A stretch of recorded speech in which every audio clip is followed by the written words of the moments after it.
In 1887, a county inspector arrived at an Amish farm in Lancaster County with a demolition crew. The barn had no nails. He declared it unsafe. His crew couldn't bring it down. That barn is still standing. What you're about to learn has been passed down without a single written word for 200 years. Number 25. Picture a lead carpenter standing alone on the empty hayloft floor of a farm in Ohio. No paper in his hand, no ruler, just a stick of chalk. He draws lines directly on the wood, every position, every cut, every joint. Then construction begins, and the chalk disappears under the frame. That drawing was the blueprint. It no longer exists. The entire structural plan for a barn that will stand 200 years lives in one man's memory. The Small Farmer's Journal documented this directly. Lead carpenters design complete structures, 44 by 88 feet, separate straw sheds, implement bays, with chalk lines and nothing else. No paper, no backup, no second copy. Number 24. Look at the joint where a post meets a beam in any Amish barn built before 1900. Pull it apart, if you can. Restoration crews have tried. What they find is a connection tighter than the day it was assembled. Here is why. Wood shrinks as it dries. A steel bolt is rigid. As the wood contracts around it, the connection loosens. A wooden mortise and tenon joint works the opposite way. As the timber dries, the mortise compresses onto the tenon. The joint does not loosen, it locks. Wright Timber Frame documented this directly. The wood fibers compress against each other over decades, creating connections that grow stronger with age, not weaker. 200 years of use. The joint just kept tightening. Number 23. A craftsman in an Amish timber yard, early morning. He picks up a wooden peg, hold it against the pre-bored hole. The centers don't align. That's intentional. This technique is called draw boring. The hole through the tenon is drilled deliberately off-center, never more than 3 millimeters from the hole in the mortise. When the peg is driven home, it tries to align two holes that cannot align. So instead, it pulls the joint faces into full contact. The TFEC Timber Design Guide analyzed a 3/4-inch oak peg recovered from a structure built in 1426. The deformation pattern was identical to what Amish craftsmen produce today. 600 years, 0 modifications, because none were needed. Number 22. A timber frame goes up green. The wood is fresh cut, still heavy with moisture, easier to shape by hand. But look at the pegs being driven into those joints. They are dry, fully seasoned. A different material in every meaningful sense. As the green frame dries over the following months, it shrinks. The mortise contracts around the tenon. The timber tightens onto the dry peg, which does not move. The structure clamps itself shut through differential drying. No glue, no metal, no applied force. Craftsmen on the Green Building Forum, with decades of timber framing experience, state it plainly. Build green, use dry pegs, and the joints tighten as they cure. The barn assembles itself. You just have to wait. Number 21, July 25th, 1974. Fire destroys the barn, straw shed, and implement shed on the farm of Levi Erb near Sugar Creek, Ohio. Total loss before dawn. Within days, neighbors arrive. 100 trees are felled. A portable sawmill comes to the farm. The community cuts, stacks, and prepares timber on site. August 13th, 7 in the morning, 601 workers are standing in the field. By 2:40 p.m., the barn is essentially complete. The next morning, Erb threshes oats. The straw goes into the new shed. 601 workers, one barn, 7 hours and 40 minutes. Not a single injury was reported. Number 20. A neighbor doesn't show up to the barn raising. No illness, no emergency. He just didn't come. That absence is remembered. In Amish communities, attendance at a barn raising is not optional. Every able-bodied member is expected to be present. No payment is offered, no payment is accepted. Wikipedia's documentation of the tradition is direct. Failure to attend without compelling reason results in formal censure within the community. This is not social pressure. It is a structured obligation with real consequences. The barn raising functions because defection is not tolerated. The man who didn't show up will need a barn someday, and the community will remember. Number 19. Stand in front of a Pennsylvania bank barn. Look at the upper floor. It projects outward, overhanging the stable entrance below by 4 to 6 feet. That overhang is called a forebay. It is not decorative. It shelters the stable entrance from rain and snow. It expands the upper storage floor without expanding the foundation footprint. And, as you'll see in a moment, it contains a gravity-fed grain delivery system built directly into the floor above the animals. The Pennsylvania Historical and Museum Commission traces this design directly to Switzerland and Germany. Settlers brought the forebay across the Atlantic in the 18th century. The prototypes still exist in alpine farm structures dating to the medieval period. 1 overhang, 3 engineering problems solved, 0 moving parts. Number 18, walk into the lower level of a Pennsylvania bank barn. The earth bank is behind 3 walls. The temperature is steady regardless of the season outside. That is not a coincidence. That is geothermal mass. Bank barns originated in 13th century Switzerland and 14th century Germany. By building into a hillside, 3 walls of the livestock level are insulated by the earth itself. The ground maintains a near constant temperature year-round. The animals stay warmer in winter and cooler in summer, without heating, without ventilation systems, without any energy input. Wikipedia's architectural documentation confirms the earth bank acts as a natural berm, providing geothermal stability to the lower level through thermal mass alone. Passive climate control, invented in the 1200s, still working today. Number 17. A farmer stacks hay into the upper loft in August. By January, that hay is generating heat as it continues to dry. Tons of compressed organic material, slowly releasing moisture and warmth. In the wrong barn, that heat builds. Spontaneous combustion is not a historical myth. It was a documented cause of farm loss across the 19th century.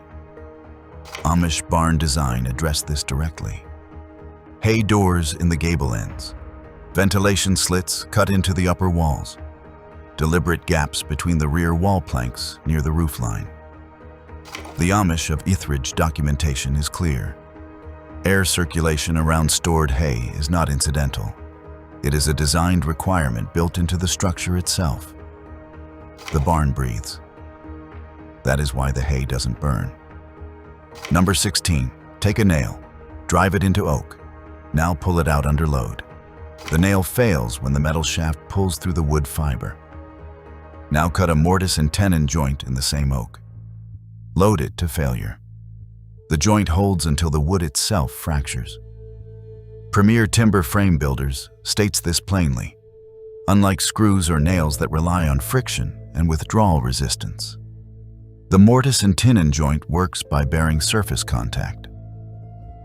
The wood transfers the load directly, face to face. A nail is only as strong as its grip on the fiber around it.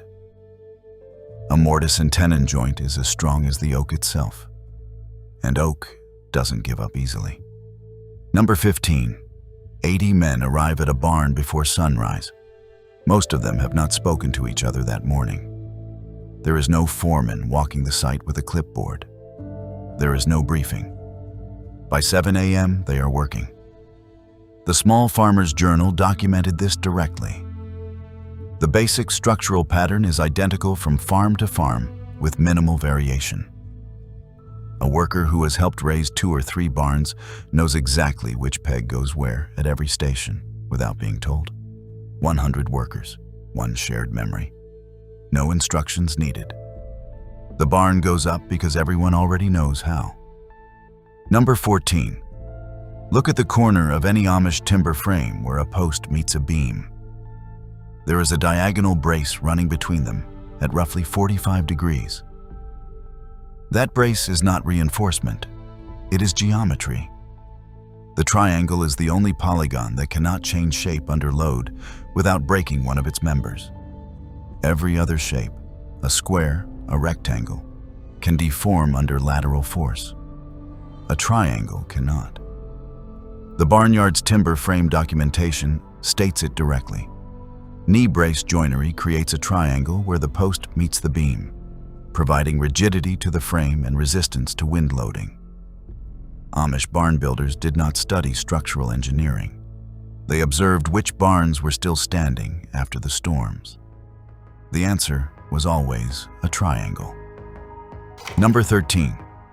A timber-framed barn built in 1800 from 20,000 board feet of white oak is still standing in rural Pennsylvania. It is also a carbon storage vault. Wright Timber Frames documentation is specific. Roughly half of wood's dry weight is carbon, absorbed from the atmosphere during the tree's growth and locked into the fiber permanently. For the life of the structure, that carbon stays sequestered. A 200-year-old Amish barn has been holding that carbon since the early 19th century.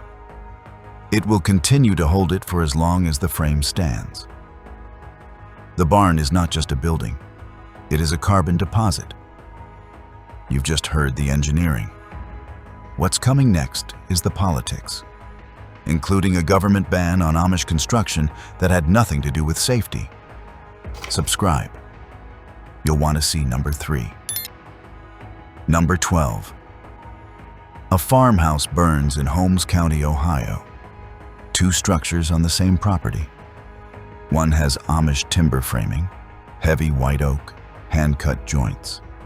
The other is modern stick construction with steel connectors. The modern structure fails first. The Green Building Forum's documentation of fire behavior explains why.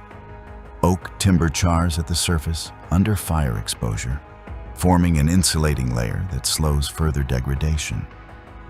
The core remains structurally sound.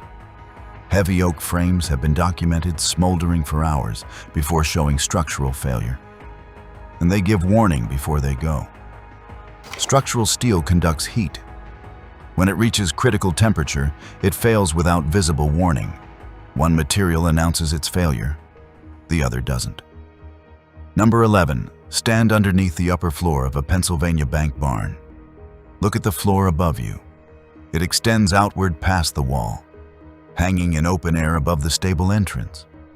That is a cantilever. No column supports it from below.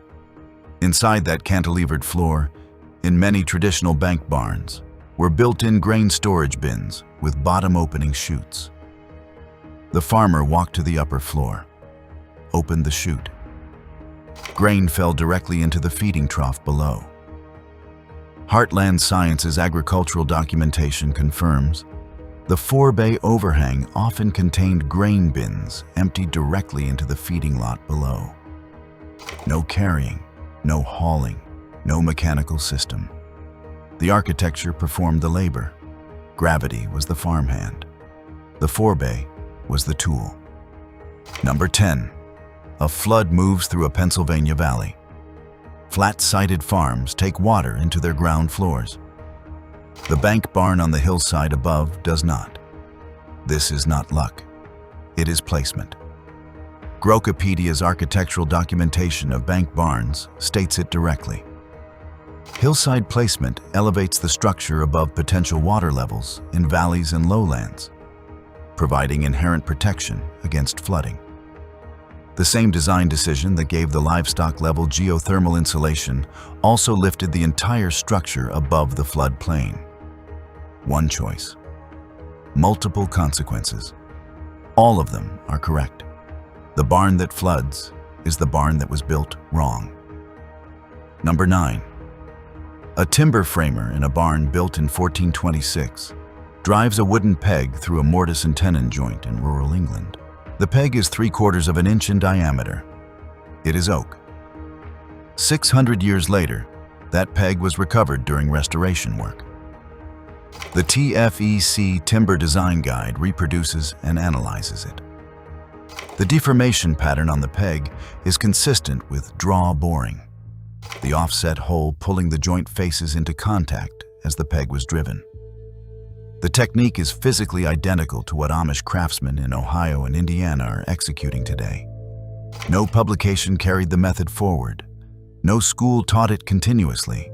It survived because it worked, and the people who used it kept using it. 1426. Unchanged. Number 8. A craftsman picks up a freshly felled oak log. He sets it on sawhorses. He raises a broadaxe, a wide, heavy tool with an offset handle, and begins to strike. He is not sawing. He is hewing. Each strike of the adze separates fiber along the grain. The surface that results carries the marks of every blow, checks, scoring lines, slight irregularities that make every beam a record of the hand that shaped it. The Barnwood Collections documents this directly. No two hand-hewn beams are alike. The surface is not cosmetic. It is a structural record. The difference is still measurable 200 years later. Number 7. It is 3 weeks before the Levi herb barn raising. The date is set. The timber is cut. Now it has to dry. Neighbors arrive to stack the beams. Spacers, stickers, go between each layer to allow airflow. Children turn planks. The stacks are covered against rain, but left open to moving air. This process continues for weeks before the raising date. The Barnwood Collections is specific. Air drying for a minimum of 1 year produces timber that is denser, more stable, and less prone to checking under load than kiln-dried equivalents. Kiln drying forces moisture out under heat, creating internal tensions and microfractures. The community that will raise the barn also dries the timber that makes it possible. The raising takes 1 day. The preparation takes the whole settlement. Number 6.